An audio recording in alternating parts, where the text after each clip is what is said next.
السلام علیکم ورحمۃ اللہ وبرکاتہ۔ عزیز ساتھیو، قرآن کریم میں اللہ پاک کا ارشاد ہے ادعونی استجب لکم، جس کا ترجمہ یہ ہے مجھ سے دعا مانگو میں تمہاری دعائیں قبول کروں گا۔ دعا اللہ تعالیٰ سے مانگنی چاہیے اور اس میں کوئی جھجک محسوس نہ کرنا چاہیے کہ ابھی تو مانگا تھا، بار بار کیسے مانگوں، کیونکہ اللہ تعالیٰ سے جتنا مانگا جائے تو ہمارا پروردگار بار بار مانگنے سے خوش ہوتا ہے، اکتاتا نہیں۔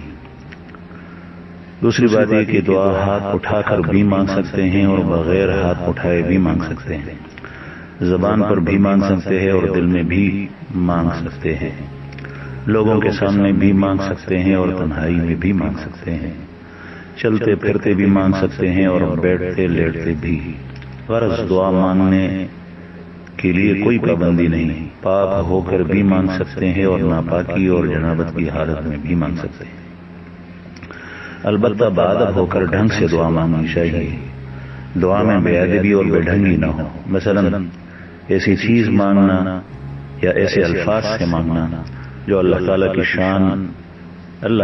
شان عالی کے خلاف ہو، یہ تیری عاجزی اور بندگی کے خلاف ہو تو ایسی دعا نہ کی جائے۔ مثلا ایک واقعہ یاد آیا، ہمارے ساتھ ایک طالب علم ساتھی مدرسے میں پڑھتا تھا۔ جب ہم عصر کو چھٹی کے اوقات میں تفریح کے لیے باہر نکلتے تھے تو وہ جب کسی بنگلے اور کوٹھی کو دیکھتا تو یوں کہتا کہ یا اللہ اسی طرح کوٹھی مانگتا ہوں اور ابھی مانگتا ہوں، ابھی دے دے، اور کہتا کہ یا اللہ 1 کروڑ روپے مانگتا ہوں اور ابھی مانگتا ہوں، ابھی دے دے۔ تو میں کہتا کہ اللہ کے بندے، تمہارا اللہ تعالیٰ کے ساتھ کوئی زور تو نہیں جو ایسی دعا مانگتے ہو، چپ ہو جاؤ کہیں اللہ ناراض نہ ہو جائے۔ وہ کہتا کہ کیوں نہیں، وہ دوسروں کو دیتا ہے مجھے نہیں دے گا۔ مدرسہ سے فراغت کے بعد اس کے ایک عزیز عالم سے ملاقات ہوئی تو میں نے اس کا نام لے کر پوچھا کہ وہ کیسا ہے۔ انہوں نے بتایا کہ وہ ایک زمانے تک ایک مسجد کا امام تھا، لیکن خاموش رہتا تھا، کسی سے کوئی بات وغیرہ نہیں کرتا تھا، اور آج کل تو اس کا دماغ خراب ہو کر پاگل ہو گیا ہے۔ میں دل میں سوچا کہ شاید یہ دعا مانگنے میں اس بے ادبی کا اثر ہو۔ اللہ تعالی ہم سب کو بچائے۔ چوتھی بات یہ کہ دعا میں مغفرت، ایمان کی سلامتی اور ایمانیات اور اخروی چیزوں کو مقدم رکھے۔ پانچویں بات یہ دعا اپنے لیے بھی مانگے اور اپنے عزیز و اقارب اور ساری دنیا کے مسلمانوں کے لیے بھی مانگے۔ چنانچہ ام المومنین حضرت عائشہ رضی اللہ عنہا فرماتی ہیں، جس کا خلاصہ تقریباً یہ ہے کہ ایسا زمانہ آئے گا کہ لوگ اپنے گزشتہ بھائیوں کے لیے دعا نہیں مانگیں گے۔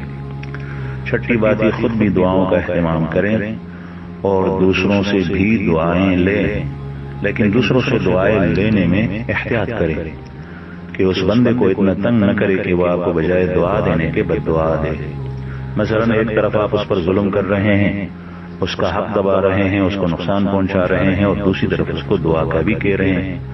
مثلا کوئی والدین کی خدمت نہ کرے اور ان کا خیال نہ رکھے اور ان سے دعائیں لینے کا متمنی ہو تو ظاہر ہے کہ وہ بد دعا ہی دیں گے۔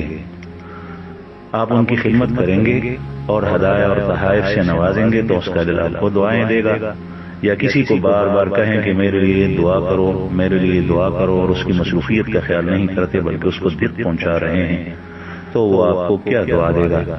چنانچہ ایک دفعہ کا واقعہ ہے، ہم حج کے موقع پر مکہ مکرمہ میں ابھی بیت اللہ جانے کا ارادہ تھا، نماز کے لیے بستر سے اٹھا، وضو کی تیاری کر رہا تھا کہ اچانک فون آیا۔ اٹھایا تو اس طرف سے ایک ساتھی کہہ رہا تھا کہ میرے لیے دعا کرو۔ میں نے کہا ٹھیک ہے کرتا ہوں۔ پھر کہنے لگا اسپیشل دعا کرو۔ میں نے کہا ٹھیک ہے۔ پھر کہنے لگا کہ تہجد میں دعا کرو۔ میں نے کہا یاد آیا تو انشاءاللہ کروں گا، اور اللہ نے توفیق دی تو کروں گا۔ تو وہ مزید کہنے لگا کہ میرے لیے دعا کرتے وقت دعا میں رو، یعنی رو کر میرے لیے دعا مانگو۔ میں نے کہا رونا تیرے لیے مجھے دعا میں آئے گا یا نہیں، لہٰذا رو تم اور دعا میں کروں گا۔ تو اتنی قیودات لگانے سے دوسرا تنگ ہو جاتا ہے تو دعا کی بجائے کہیں وہ بد دعا نہ کرے۔ اس لیے اس بات کا خیال رکھا جائے کہ اس کے ساتھ ایسا رویہ اختیار کریں کہ اس کا دل اندر سے آپ کے لیے بغیر